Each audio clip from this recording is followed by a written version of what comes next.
กล้องนะทางกล้องนะ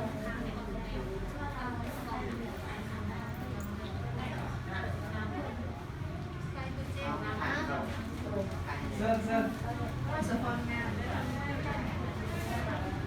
ก็มีอ่ะหนูไม่บอกด้วยมันร้องให้ไปเด้อไม่เป็นไรจะไปคุยกันที่สายหลักของเติมที่สายพี่เนาะแล้วก็แต่นั่งถ่ายสักพักเช็คตัวแขนไอ้พี่เลยน้องเลยนั่งมาก่อนอันเอ็มไปสูงนะเอาไปมาแล้วเอามาแม่ท่านเลยเอาต้องพูดสายไป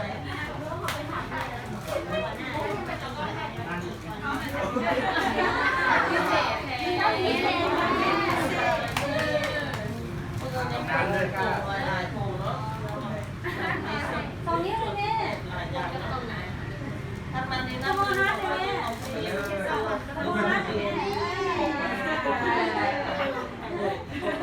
ครับผม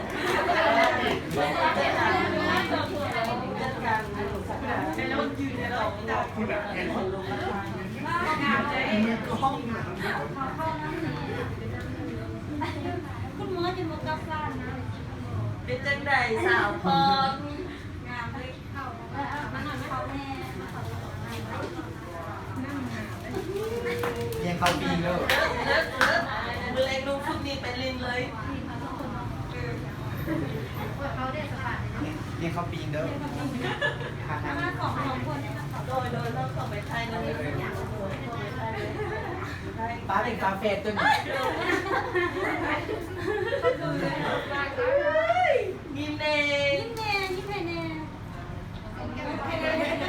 ส่งแกมบอกแม่ ใจเด้อเกิดเป็นแล้ว บนของเขาเป็นตาดังเลย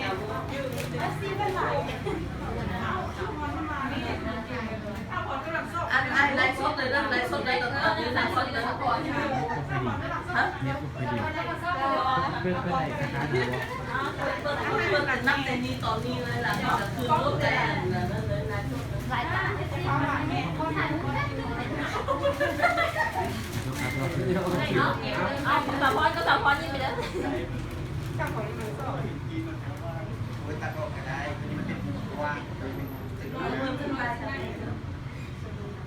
ได้แหละหมูถ่ายไปเลยถ่ายไปเลยรูปถ่ายเพลงถ่ายอะไรแล้วก็ไปเลยมึงกันพูดว่าถ่ายไปดูแล้วตัดต่อเดี๋ยวเราให้สปอนเซอร์โดยเรื่องนี้น้องไลฟ์เองน้องไลฟ์เองพร้อมทั้งเราเองแล้วจับกันเองไลฟ์สด